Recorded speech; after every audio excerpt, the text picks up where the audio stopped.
जय हिंद दोस्तों, मैं सेबी पंजीकृत सलाहकार नहीं हूं। रिलायंस पावर के खिलाफ भी दिवालिया याचिका दायर की गई है। जी हाँ, सही सुना आपने, रिलायंस पावर के खिलाफ।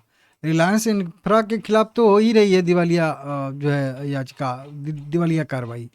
अब रिलायंस पावर पे भी एक याचिका दायर कर दी गई है। तो देखते हैं क्या है टोटल अपडेट। लाइक करिएगा, चैनल सब्सक्राइब करिएगा। 28 रुपये 60 पैसे करेंट प्राइस है। 1.25% की गिरावट आई है, मार्केट में भी गिरावट थी इसकी वजह से, और इस न्यूज का भी असर है। 4 करोड़ इक्विटी शेयर 116 करोड़ रुपए में ट्रेड हुए हैं। रिलायंस इंफ्रा पहले से ही आईबीसी स्टेज 1 में शामिल है। हो सकता है आगे आने वाले समय में अगर इसी तरीके से स्थिति बनी रहेगी तो ये भी शेयर जो है आईबीसी और बीसी कैटेगरी में जाएगा, क्योंकि आईबीसी की धारा के तहत ही याचिका दायर की गई है और वही होता है इंडियन बैंक करप्सी कोड कुछ करके। ये कंपनी की साइट से एक पीडीएफ आया है ऑफिशियल 29 अप्रैल 2026 का, यानी कि ये पीडीएफ है कल रात का, और सुबह में अवेलेबल नहीं था तो वीडियो नहीं बना पाया, तो अभी शाम को वीडियो बनाता हूँ।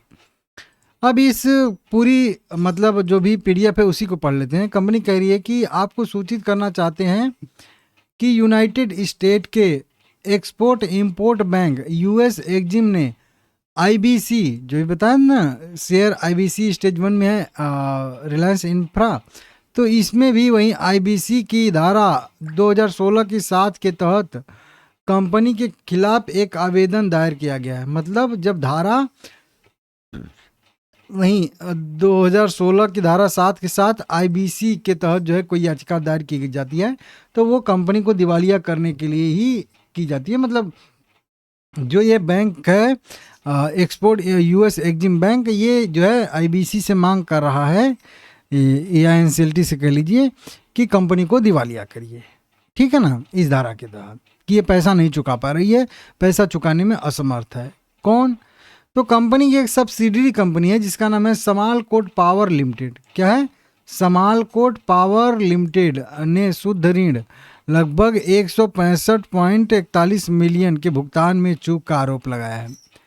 लगभग रिपोर्ट में आ रही है कि 1300 करोड़ रुपए के आसपास की ये जो है टोटल वैल्यू बनेगी, और ये यहाँ पे आप देखोगे तो कई जगहों पे आपको दिख जाएगी 1300 करोड़। यहाँ पे नहीं दिख रही है, यहाँ पे दिख जाएगा। ठीक है ना, 1300 करोड़ रुपए के दिवालियापन का खतरा मंडरा रहा है रिलायंस पावर पर। समझ रहे हो आप लोग? अमेरिकी एग्जिम बैंक द्वारा एनसीएलटी में याचिका दायर करने के बाद तो आईबीसी वही क्या है, आईबीसी 2016 की धारा 7 के तहत जो है एनसीएलटी में याचिका लगाई गई है। ये दिक्कत है। ठीक है ना। अब ये किस लिए? पैसा तो लिया था समालकोट ने, तो फिर कंपनी के ऊपर जो है ये दिवालिया कार्रवाई के लिए याचिका क्यों दायर की गई है? दायर तो समालकोट पे होनी चाहिए, तो उस पर ऑलरेडी जो है दिवालियापन की सब कार्रवाई हो रही है। समालकोट पे ऑलरेडी जो है दिवालियापन संहिता के तहत आईबीसी कोड के तहत कार्रवाई हो रही है। ये बताया जा रहा है कि 165 या 165 मिलियन यूएसडी के भुगतान का चूक का आरोप लगाया है, क्योंकि समालकोट ने इतना पैसा लिया था और दे नहीं पा रही है। अब यह एक सब्सिडरी कंपनी है रिलायंस पावर की, जिसकी बैंक गारंटी, देखिए जब भी कोई बैंक किसी को पैसा देता है तो कोलेट्रल के तौर पे मतलब बीजी रखवाता है। ठीक है ना, या फिर कह लीजिए कि कोई एसेट ही रखवाता है, लेकिन बीजी से ही काम चल जाता है। ठीक है ना। अब अगर उस कंपनी के पास ऐसा कुछ नहीं है बीजी बनवाने का, बैंक गारंटी उसको कहते हैं, बीजी का फुल फॉर्म होता है, तो वो अपनी पेरेंट कंपनी से बनवाती हैं। तो जैसे कि मान लेते हैं यहीं पे एक समालकोट हो गई, ये एक यूएस का एग्जिम बैंक कह लीजिए हो गया, और ये इसकी एक जो है प्रमोटर कंपनी जैसे रिलायंस पावर हम लोग कह लेते हैं। अब कर्ज चाहिए इस कंपनी को इनसे, लेकिन ये इनको कर्ज क्यों देंगे? क्योंकि इनके पास तो कुछ है ही नहीं। तो ये कहेंगे कि हाँ हमारे एक प्रमोटर हैं, वो थोड़े से मेरे मामा हैं, मेरे फूफा हैं, थोड़े से बढ़िया हैं, धनवान हैं, वो आपको जो है मतलब विश्वास दिलाएंगे, बीजी देंगे कि हम पैसा आपका लौटाएंगे। नहीं लौटा पाएंगे तो फिर हमारे मामा आपको दे देंगे पैसा। ये होता है।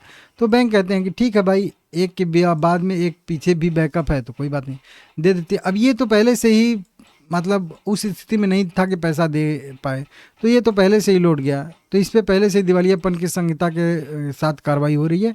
अब उसके बाद जब आपने कारपोरेट गारंटी आपने दिया था तो जिम्मेदारी आपकी भी बनती है कि आप दें 1300 करोड़ रुपया। समालकोट नहीं दे पाई तो रिलायंस पावर देना चाहिए, बस उसी लिए जो है इनसे मांगा गया, तो इन्होंने भी इनकार कर दिया, नहीं दे पा रही है कंपनी रिलायंस पावर, मतलब कह लीजिए नहीं दे रही है, ठीक है ना, जानबूझ के।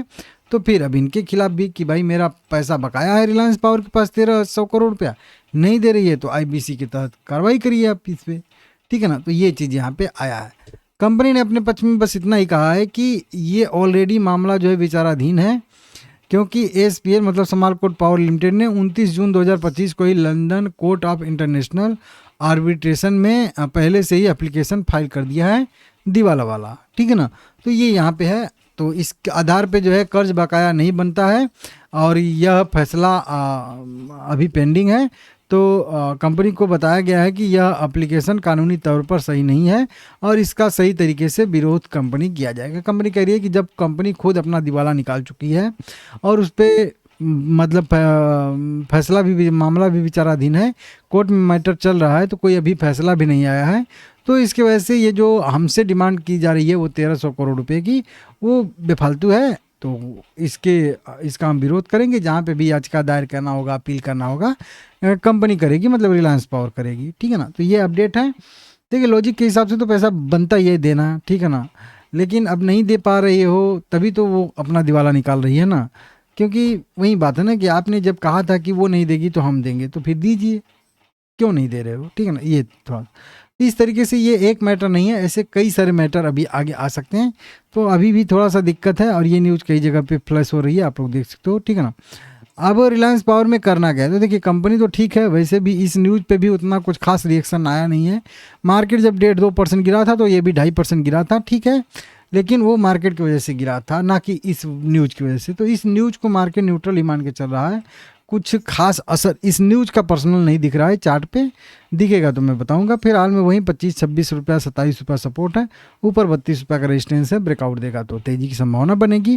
फिर हाल में देखते हैं क्या होता है। चैनल सब्सक्राइब करना मत भूलिएगा।